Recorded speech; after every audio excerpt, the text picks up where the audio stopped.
दिसतोय परक्याचा,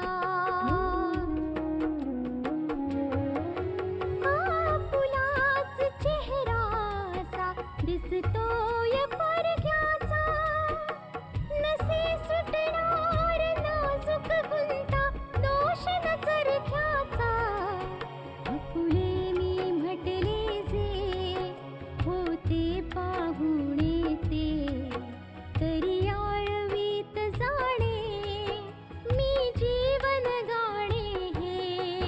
रेखा ही भाग्याची, रेखा ही भाग्याची, रेखा ही भाग्याची, रेखा ही भाग्याची. आत्तापर्यंत आपण पाहिलं आशा आणि पल्लवीचा शोध घेणं सुरू झालं आहे. एका मुलाचं नाव समोर येतं ज्याचं नाव समीर आहे, ज्याच्याबरोबर चंदा कायम चॅटिंग करत असते. बलराजला शांत करण्यासाठी नानाजी त्याला सांगून टाकतात की गायत्री सुद्धा गावामध्ये आलेली आहे. आशा गावातल्या काही लोकांकडे चंदाबद्दल चौकशी करते आणि तिला त्यात समीरबद्दल माहिती मिळते, ज्याच्याबरोबर चंदाला पाहण्यात आलं होतं. गायत्री आशा आणि पल्लवीला समजावण्याचा प्रयत्न करते की त्या दोघी तिकडे लपून राहण्यासाठी आल्या आहेत, त्यांनी कुठल्याही टोळीबरोबर दुश्मनी घेता कामा नये. पण आशा आणि पल्लवी ऐकत नाहीत. आता पुढे. हो बेटा, भीती तर मला सुद्धा वाटते. शिवाय त्याचं एक कारण हे आहे की आपण पल्लवी आणि आशावर खूप प्रेम करतो,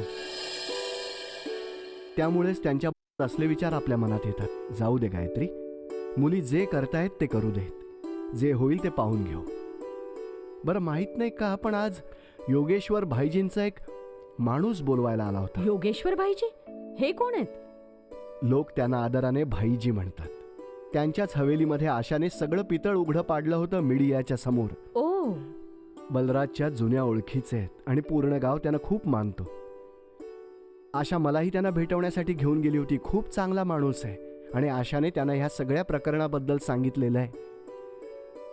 कदाचित ह्याच कारणासाठी त्यांना आपल्याला भेटायचं असेल. ठीक आहे बाबा, तुम्ही जाऊन भेटून या त्यांना. मी एकटाच का? तू पण चल ना बरोबर. तू भाईजींनाही भेटशील आणि गाव सुद्धा पाहून घेशील. ठीक आहे, आशाला सुद्धा घेऊन जाऊया. ठीक आहे, मग आता आशा परत येण्याची मी वाट पाहत बसतो. मी तुमच्यासाठी चहा घेऊन येते.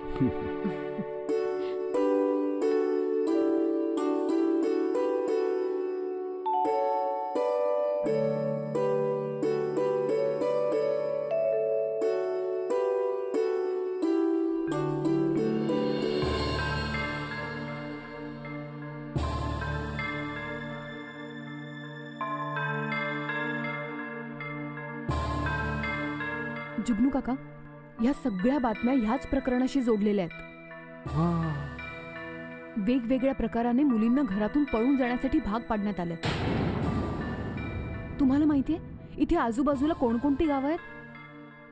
ह्या बातम्यांमध्ये जी काही गावं आहेत ती जरा नावं वाचा ना, आणि मला सांगा की यामधली कोणकोणती गावं वाजिदपूरच्या आजूबाजूची गावं आहेत. अरे, हे तर स्वामीनगरात घडलेलं आहे. हे तुला 8 किलोमीटर दूर आहे स्वामीनगर. मला बी माहिती पडलं होतं की 2 पोरी पळाल्या होत्या म्हणून, पण त्यांच्या घरामधले ना बदनामीच्या भीतीने गप्प बसले होते. हेच होतं नेहमी, बदनामीच्या भीतीने आई वडील गप्प बसतात. आणि हे बघा, प्रकरण अशा प्रकारे थंड होऊन जातं. हे बघा, रतननगर इकडच्या सुद्धा 2 पोरी गायब झालेल्या आहेत. हे तर 4 किलोमीटर दूर आहे, उत्तर आहे नक्कीच. आणि हे सुंदरनगर, सगळी गावं ना आजूबाजूचीच आहेत बघा. यावरून एक अर्थ तर स्पष्ट होतो. जास्त करून आजूबाजूच्या गावातल्या मुलीच गायब झाल्यात. कदाचित म्हणूनच सुंदरची नजर ह्या बातम्यांवर पडली असेल. तुला काय म्हणायचं काय? माझी पोरगी कुठे आजूबाजूलाच आहे का? तिला जवळच कुठेतरी लपवण्यात आलंय. हिम्मत सोडू नका जुगनू काका. चंदा आत्ता ह्यावेळी कुठे आहे ह्या गोष्टीचा अंदाज तर आत्ता यावेळी नाही लावता येणार. पण एक गोष्ट तर पक्की आहे की चंदाला पळवणारा आजूबाजूचाच आहे कोणतरी, आणि लवकरात लवकरच तो आपल्या समोर येईल. जुगनू काका, देशातल्या आणखीन काही भागातूनही मुली गायब होत आहेत, पण वाजिदपूरच्या आजूबाजूच्या भागामधून जास्तीत जास्त मुली गायब होत आहेत. याचा अर्थ स्पष्ट आहे, ह्या टोळीचे लोक वाजिदपूरशी जोडलेले आहेत. त्यांच्यापर्यंत पोहोचण्याचा काही मार्ग सापडलाय का तुला? हो जुगनू काका, ज्या प्रकारे ते लोक मुलींशी संपर्क वाढवतात, आम्ही सुद्धा तोच मार्ग निवडलाय.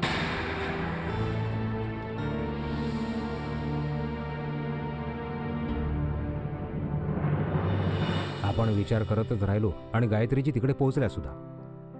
खरं म्हणजे विचार करण्यासारखी गोष्ट ही आहे की त्या सर्वांना सुद्धा आशाची किती काळजी वाटते. हो पप्पा, किती छान गोष्ट आहे ना.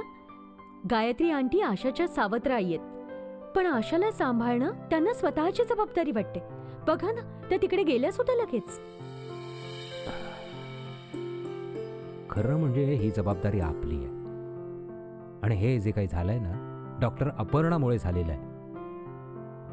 जर आशा आधीपासून इकडे असती ना तर काहीच प्रॉब्लेम झाला नसता. पण ती डॉक्टर आहे, आता डॉक्टरांचं म्हणणं टाळता तर नाही. जर आशा आपली जबाबदारी आहे पापा, तर आपण कोणती जबाबदारी पार पाडली? उद्या जर आशाने मला विचारलं की मी तिला एकदा सुद्धा भेटायला का नाही गेलो, तर मी तिला काय उत्तर देऊ? हो पप्पा, विजयचं तर अगदी बरोबर आहे. हीच वेळ खास असते जेव्हा पत्नीला वाटत असतं की पतीने तिच्या सोबत असावं, आणि जर अशा नाजूक वेळी पती तिच्या सोबत नसेल तर हे कारण सुद्धा उदास व्हायला पुरेसं होऊ शकतं. आता समस्या तर अशी आहे की पुढच्या 5-6 महिन्यांपर्यंत आपण विजयला तिकडे पाठवूच शकत नाही. 5-6 महिन्यांकरता नको पप्पा, पण कमीत कमी 2 दिवसांकरता तर जाऊ शकतो. आशा, नानाजी आणि पल्लवीला भेटून तर येऊ शकतो. पण आईने तर सरळ सरळ नाही म्हणूनच सांगितलं. हे सुद्धा नाही सांगितलं की नाही म्हणण्याचं कारण काय आहे. बस नाही म्हणून सांगितलं. विजय, कारण समजून घ्यायचा प्रयत्न कर. काहीतरी कारण असेलच ना. कितीतरी वेळा डॉक्टर्सने सुद्धा सांगितलेलं असतं की अशा वेळी पती पत्नीने एकत्र राहता कामा नये. पण कदाचित डॉक्टरांनी असंच काही सांगितलं असेल. तू समजून घ्यायचा प्रयत्न कर. जर मम्मा नाही म्हणतीये ना, तर त्यामागे काही ना काही कारण असूच शकतं रे, आणि तू मम्माचं म्हणणं ऐकलं पाहिजेस. विजय बेटा, मला विचारशील तर रिद्धिमा बरोबर बोलते.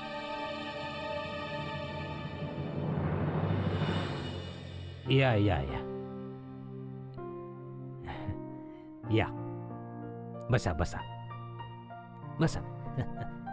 बस ठीक आहे. ते खरं तर सुहासिनीच्या पायाला फ्रॅक्चर झालं होतं ना, त्यामुळे त्यांना शहरात पाठवावं लागलं.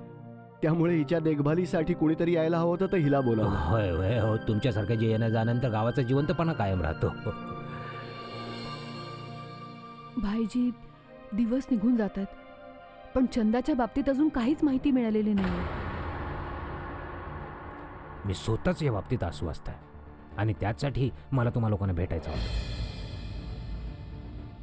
मी 3 वेळा SP ला फोन केलेला आहे, आणि दरवेळी ते हेच म्हणतायत की पोलीस त्यांचं काम करतायत, ते कारवाई करतील. हे बघा, ही तर विचार करण्यासारखीच गोष्ट आहे की देशामध्ये गुन्हे वाढत चालले, आणि मग अशा मोठमोठ्या गुन्ह्यांचा तपास करण्याच्या गडबडीमध्ये छोटे छोटे गुन्हे त्यांच्या मागे लपून जातात कायमचे. बरोबर बोलताय तुम्ही. चंदा आपल्या गावची पोरगी आहे, आणि कोणत्या पण परिस्थितीत तिचा शोध लागलाच पाहिजे. भाईजी, पोलीस जे काही करतात त्यांचं त्यांना करू द्या. आपण आपल्या परीने पूर्ण प्रयत्न केला पाहिजे. मी पण प्रयत्न करीन ज्यामुळे चंदाचा शोध लवकरात लवकर लागेल. मी तर स्वतः माझी पूर्ण ताकद लावायला तयार आहे, पण हे तर समजू दे की ताकद लावायची कुठं आहे.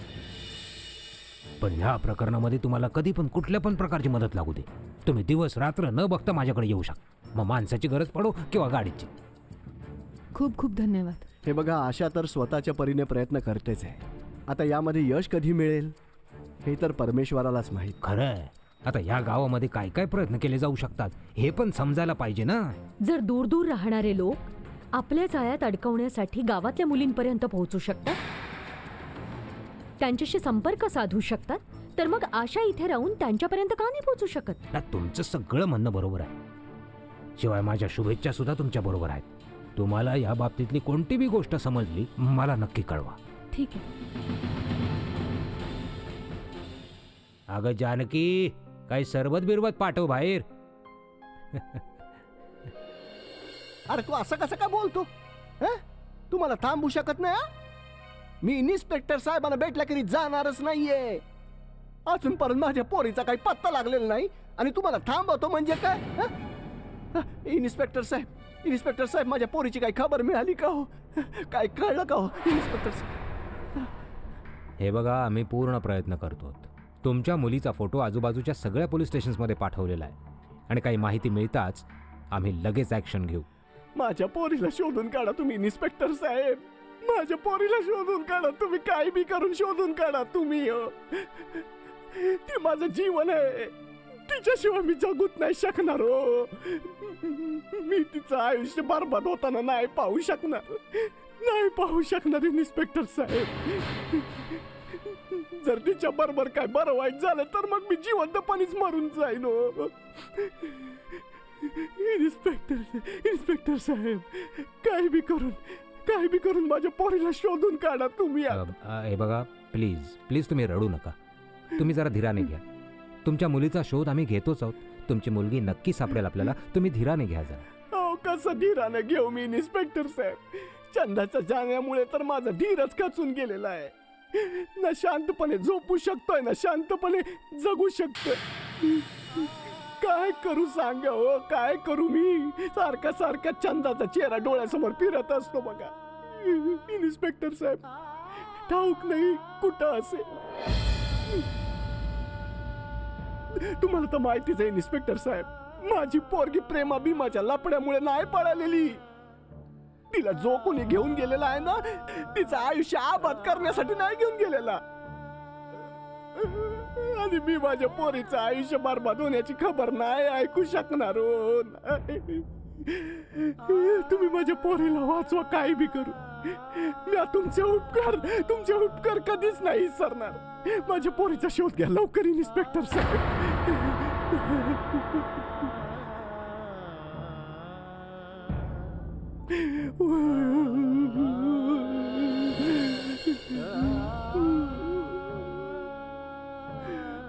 वाचवा तिला इन्स्पेक्टर साहेब, वाचव तिला परमेश्वरा.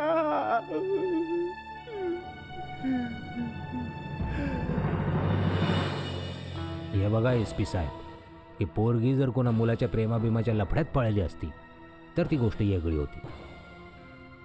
पण ह्या पोरीला आपलं करिअर बनवण्यासाठी एखाद्याबरोबर जायला भाग पाडण्यात आलेलं आहे. आणि असं मी कधी ऐकलं नाही बाबा की आपलं करिअर बनवण्यासाठी एखादी पोरगी कोणाबरोबर तरी पळून गेली आहे. मला तर ह्यात काहीतरी काळं दिसतंय SP साहेब. आणि त्यामुळेच मला वाटतं की हे प्रकरण थंड पडायला नको अजिबात. यातला खरेपणा सगळ्या दुनियेसमोर यायला पाहिजे. ठीक आहे, धन्यवाद. जोपर्यंत चंदाचा पत्ता लागत नाही मी पोलिसांना शांतपणे बसू नाही देणार. जुगनूच्या अवस्थेचा अंदाज या गोष्टीने लावता येऊ शकतो की 2 दिवसापासून त्याने ना काही खाल्लंय ना काही प्यायलाय आणि ना तो आरामात झोपू शकलाय.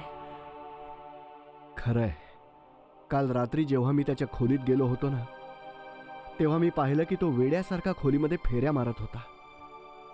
आणि मला पाहता क्षणी रडायला लागला आणि म्हणाला की काय माहित माझी मुलगी कुठे असेल, कशी असेल ती. तिथे तिच्याबरोबर काही भयानक चुकीचं तर घडत नसेल. खरं सांगू का भाईजी, माझ्याच्याने त्याची ही अवस्था पाहवली नाही हो अजिबात. होय, हे समजा मी पण समजू शकतो. जुगनूची ती एकुलती एक पोरगी होती, कळत नाही कोणाच्या बोलण्याला फसली. सुरुवातीला जुगनू काकांची प्रत्येक गोष्ट हसवणारी असायची. प्रत्येक गोष्टीवर हसवायचे आम्हाला. जुगनू काकांच्या प्रत्येक वाक्यावर हसायचो. पण आता त्यांच्या प्रत्येक वाक्यावर रडू येतं आम्हाला. सर्वांना हसवणारा जेव्हा अशा प्रकारे रडायला लागतो तेव्हा कुणालाही रडू येईल. SP साहेबांनी सांगितलं तर आहे की बघा, त्यांनी समद्या पोलीस स्टेशनला या गोष्टीची बातमी पोहोचवली आणि ते स्वतः सुद्धा या गोष्टीमध्ये जातीनं लक्ष घालतात. मला आशा आहे की चंदाचा शोध लवकरच लागल बघ. ठीक आहे, परमेश्वर करो आणि असंच हो. अरे तुम्ही लोकांनी सरबत तर घेतलंच नाही, घ्या ना, घ्या घ्या. हो घे बेटा. मम्मी.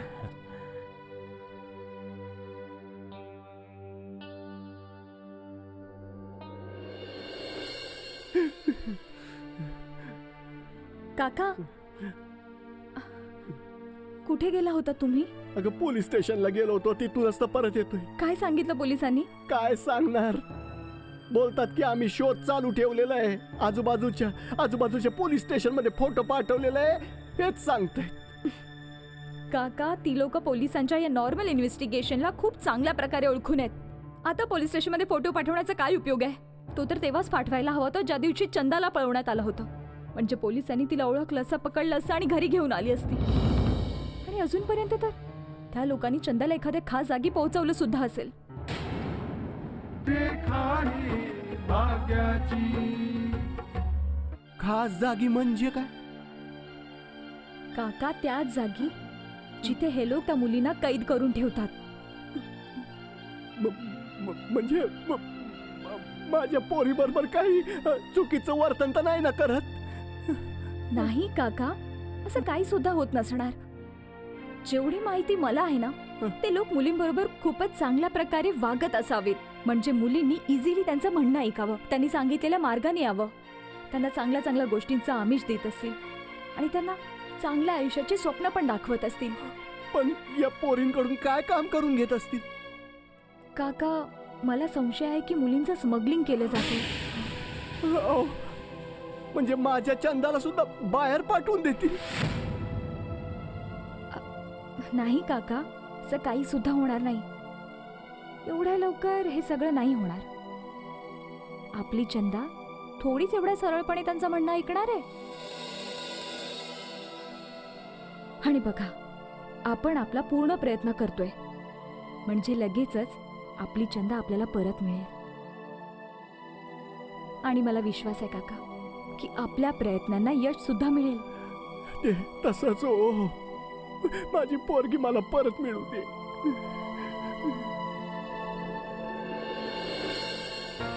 नानू, तुम्ही केव्हा आलात आणि भाईजी काय म्हणाले? बेटा, ते सुद्धा याच गोष्टीमुळे काळजीत आहेत. माझ्यासमोर त्यांनी ACP साहेबांशी फोनवरती बोलणी केली. पोलिसांनाही अद्याप कोणताच पुरावा नाही सापडलेला. मला तर वाटतंय नानू की पोलिसांच्या अगोदर आपणच त्या लोकांपर्यंत पोहोचू. नानू, आपण तर अंधारामध्ये बाण मारला होता, पण बघा, आपला बाण योग्य जागेवर जाऊन बसला. परमेश्वर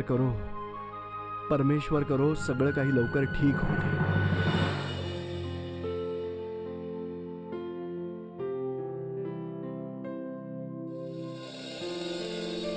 काका, अ? ठेवा हे आणि बसा. कुठे बसू? मी सांगितलं ना, बसा गुपचूप. कशासाठी बसवते पण मला? हे घ्या, खाऊन घ्या. नाही, मला भूक नाही, मला नाही जाणार. का नाही जाणार? गुपचूप खाऊन घ्या. मी सांगते ना, तुम्हाला माझी शपथ आहे. खा म्हटलं ना. बाळानो, मला ना एक गोष्ट लई आठवतीये. मी विचार करत होतो तुम्हाला सांगूनच टाका. हो, सांगा ना. आजपासून 4-5 दिवसांपूर्वी तिकडे कडेच्या बाजूने जात होतो, तेव्हा ना मी एक मिनी बस पाहिली बघा. मला तर आश्चर्य वाटलं की मिनी बस इकडे कशी काय, इकडे तर दिसत नाही एरवी. तेव्हा मी अंधारामध्ये पुन्हा बघायला लागलो. काय दिसलं तरी काय तुम्हाला? त्या गाडीत होतं तरी काय? त्या बसमध्ये ना 15-20 पोरी होत्या. काय? त्या गाडीमध्ये मुली भरल्या होत्या? खूप साऱ्या पोरी उतरत होत्या. त्यांच्या बरोबर ना 2-4 पोरं पण होती. पण मग तुम्ही पोलिसांना ही गोष्ट सांगितली नाही?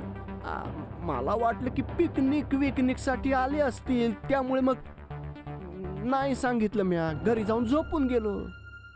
जर तुम्ही पोलिसात कंप्लेंट केली असती तरच त्या मुली सुद्धा सापडल्या असत्या आणि त्या टोळीचं पितळ सुद्धा उघडं पडलं असतं.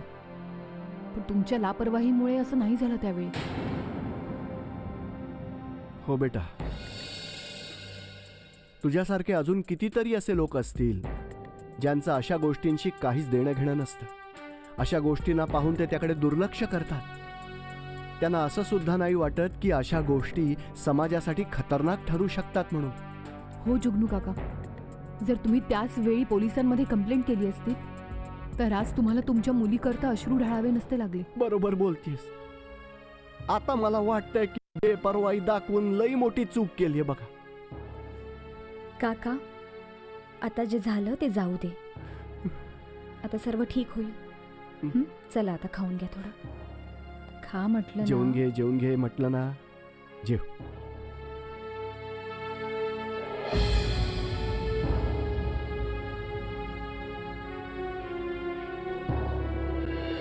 रेखा ही भाग्याची.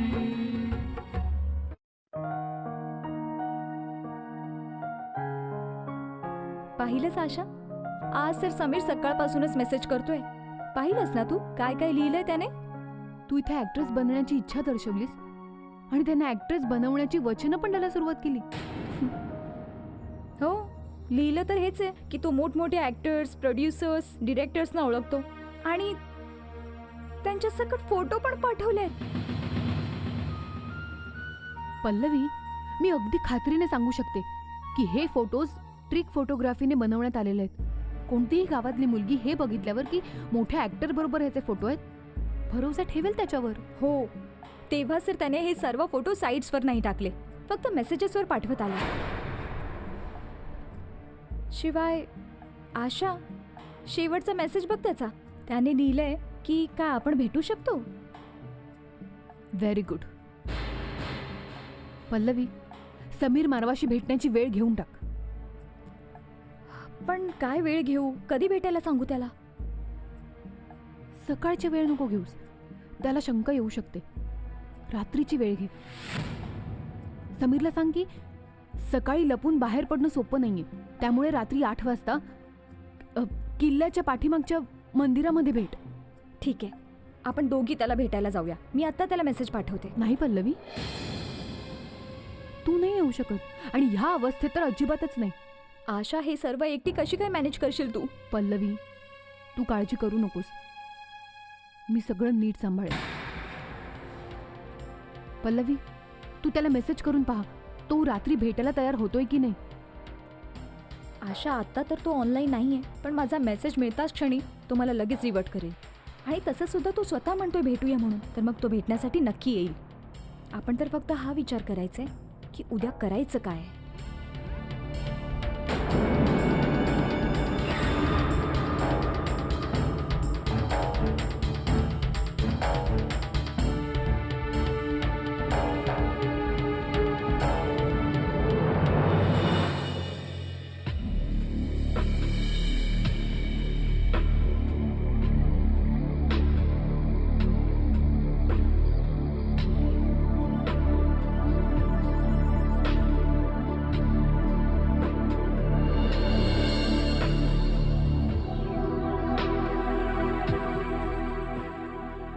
आशा, काय झालं बाळा? अस्वस्थ वाटतेस?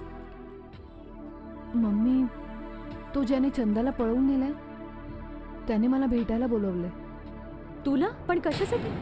मम्मी, त्याचा बकोटा धरण्या अगोदर मला त्याला भेटणं खूप गरजेचं आहे. मग काय तुम्ही दोघी तिथे जाणार आहात? नाही मम्मी, मी एकटीच जाणार आहे. पल्लवीने ह्या अवस्थेमध्ये पळापळ करणं योग्य नाही. नाही आशा, कुणास ठाऊक ते लोक कोण आहेत, कसे आहेत. मी तुला एकटीला नाही जाऊ देणार. नाही म्हणजे नाही. मम्मी, मी एकटी कुठे आहे? पोलीस असणार आहेत माझ्याबरोबर. शिवाय मी अशीच तर नाही जाणार ना त्याला भेटायला. तरी सुद्धा आशा, मला खूप भीती वाटते बेटा. मम्मी, मी सगळं सांभाळून घेईन, तू अजिबात काळजी करू नकोस.